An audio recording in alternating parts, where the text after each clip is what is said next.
Pinakita sa amin ni Direk Coco kung paano at dapat maging professional while working. Dahil sa Batang Quiapo, meron na ako sariling bahay, may kotse, may negosyo na matibay. Sinungaling ka, Ending! Sinungaling ka!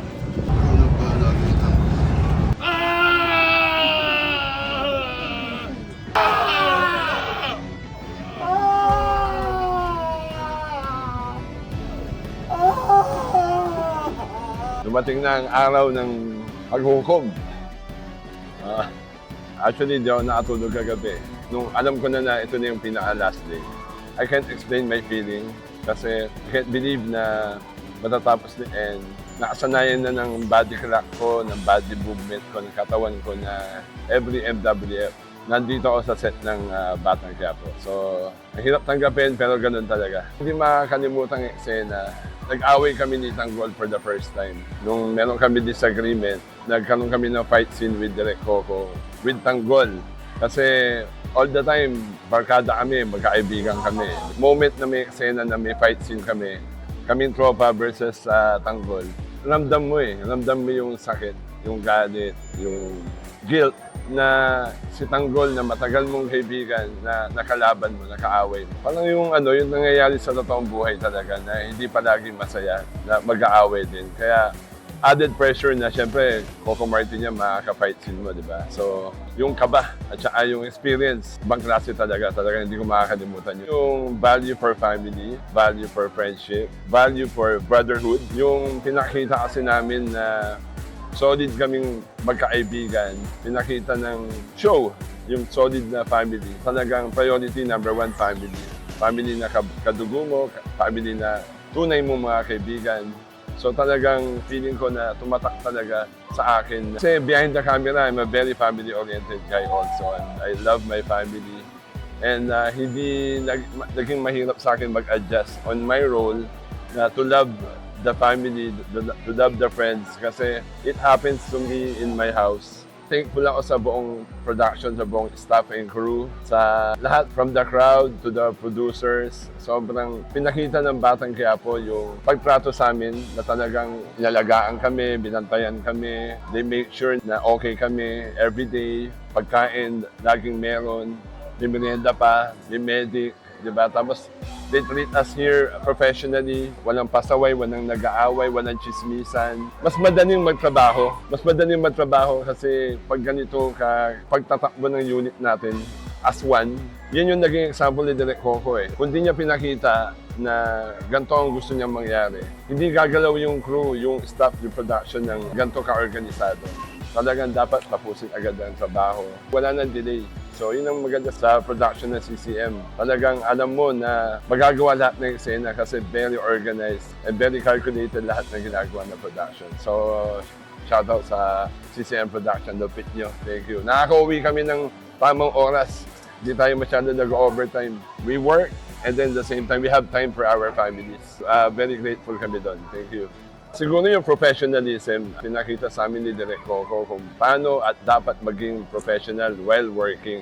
Believe it or not, for the 3 years, walang na-late sa amin, walang umabsent sa amin. Lalo ako, doon pa lang, doon mo napakita yung leadership ni Direk Coco na sinanay kami na maging disiplinado, maging seryoso sa trabaho, na mahalin namin yung trabaho. So, I've been doing that all my life sa ibang mga show ko, mga past show ko. Pero dito talaga nag-double effort ako kasi yung binigay na role sa akin ni Direk Coco, barkada ni Tanggol So, sa ako sa mga main cast and I'm very grateful and honored sa binigay sa akin na role ni Direk Coco.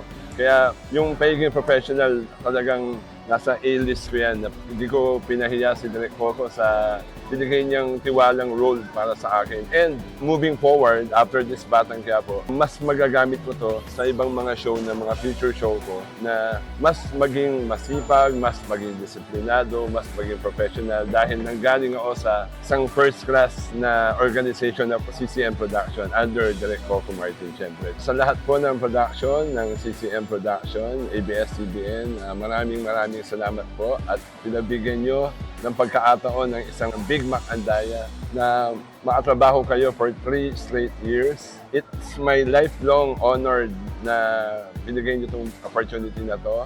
Hopefully, sana napasaya ko kayo, sana naging kontento kayo. Sana hindi ito magiging katapusan. Sana mas marami pa.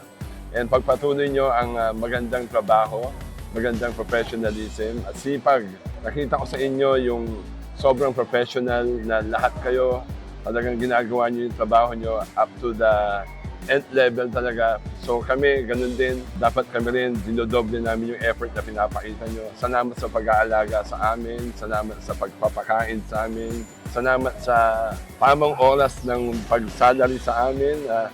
We made sure na our family is taken care of. And we appreciate you and my family appreciates you. So maraming salamat CCM Production. Direk Coco Martin, I love you. Hindi ko makakalimutan lahat ng opportunity na to, na 3 years na to. Binago mo ang buhay ko.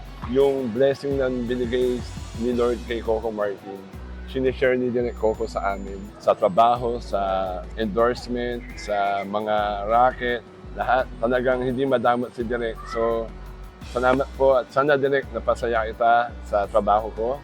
Tapos, maraming salamat po na finally, dahil sa Batang Quiapo, mayroon na ako sariling bahay, may kotse, may negosyo na matibay. So, from here, I will start my life on a better note na pangako ko sa inyo, Direk Coco, hindi ko sisirain itong binigay yung pangalawang buhay sa akin na gagawin ko lahat na hindi ko sasayangin to. And I'll start from here. And papangako ko po sa inyo na magiging mas maganda ang buhay ko dahil sa binigay mong opportunities. At forever na ako makikilalang isang Batang Quiapo. Thank you. Mamimiss ko siguro yung off-cam. Nakita ng mga kapamilya kung ano kami, nakita nyo kung paano kami magsamahan, magmahalan, makipagbakbaan, mag-iyakan, nakita nyo yun. Pero mas mamimiss ko yung off-cam. Yung nasa tent kami, yung lumalabas kami, nagpa-promo kami sa ibang lugar, sumasayaw kami, kumakanta kami, and nagbabanding kami kasi kami mga tropa, ako, si Ryan Martin, si Mamot, si Baby Giant, si Kuya Joji, talagang we have a very good relationship and we love each other, we respect each other.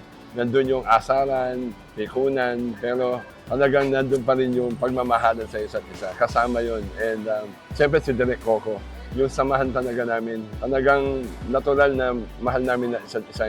And we love the company ng isa't isa. So lahat po ng mga nakasama ko sa Tropang Tanggol, kay Mamot, kay Ryan, kay Jojit, kay Baby Giant, maraming salamat sa 3 years. Forever na tayong magkaibigan. Ginawa tayo ni Direk Coco na magkaasama and gagawin natin habang buhay tayong magkaibigan, magkaasama, even after Batang Quiapo. Thank you, Direk Coco Martin. Million thank you sa ginawa mo sa buhay ko. Ulitin ko, before nung pandemic, naubos ako. Naubos yung lahat sa akin. Dahan-dahan kong inaayos yung buhay ko. Nakatira lang ako sa kwarto ng isa sa ancestral house namin, magkakapatid. Yung pangarap ko bilang basketball player na sana magkabahay, magkaroon ng magandang kotse, magkaroon ng negosyo. Hindi ko nagawa nung PBA ako kasi bata pa ako. Akala ko wala ng pag-asa. Pero nung bigla mo akong kinuha bilang tropa ni Tanggol, aminin ko sa inyo yung unang araw na ginugrouping mo pa lang kami. Dito yung community, dito yung Tropang Tondo, tapos dito yung Batang Quiapo. Diligay mo ako sa Batang Quiapo na tropa. Pagkatapos po na, ganun-ganun lang ako Direk . Pero pagdating ko sa kotse, nagsisigaw ako, umiiyak ako, pinapalo ko yung manibela. Sabi ko, yes, ito na yung pinakihintay ko. Na alam ko na, sinabi ko sa sarili ko na I'm sure maraming taping na darating. Kasi tropa ni Tanggol kung nasa si Tanggol, nandun kami. I promise myself na hindi ko sasayangin yung opportunity na bigay ito ni Lord. Ginawa ka ni Lord na instrumento para mabago ang buhay ko. Maraming salamat po. Mas pinagaling mo ko bilang artista. Tinuruan mo ko paano umiyak, paano malungkot, mag-fight sinong maayos. Very hands-on ka sa amin, sa akin. Para na po itang tatay. So, totoo lang, Direk. Lahat ng mga kwento mo sa buhay, pinanood ko kasi. So, alam ko na yun ang dapat kong gayahin. And sana I made you proud. Sana I made you happy for the 3 years and I promise you, I will not let you down. Na after this Batang Quiapo, sana makatrabaho pa kita, sana maalala mo ulit ako. Pero kung saan man ako dalhin ng tadhana, laging kaakibat na sa akin ng Coco Martin na pangalan na hindi ko po itapahiya. Gagawin ko po yung best ko para mas maging better pa. dahil po sukli po sa lahat ng kabutihan binigay mo sa akin. So maraming salamat, Direk Coco. I love you from the bottom of my heart. From my family to yours, thank you, Direk Coco. Mahal na mahal po kita. Sa lahat po ng mga kapamilya na nanonood ng Batang Quiapo, which is I'm pertaining about the whole Philippines and the whole world, na lahat ng taong nabubuhay ang humihinga, pinapanood ng Batang Quiapo. Maraming salamat po sa pagsuporta. Huwag po kayong bibitaw. Marami pa hong mga pasabog at mga sorpresa at mga iyakan na mapapanood ninyo. Sana huwag po kayong bibitaw. Tuloy-tuloy lang po ang pagsuporta sa Batang Quiapo. Maraming salamat, kapamilya.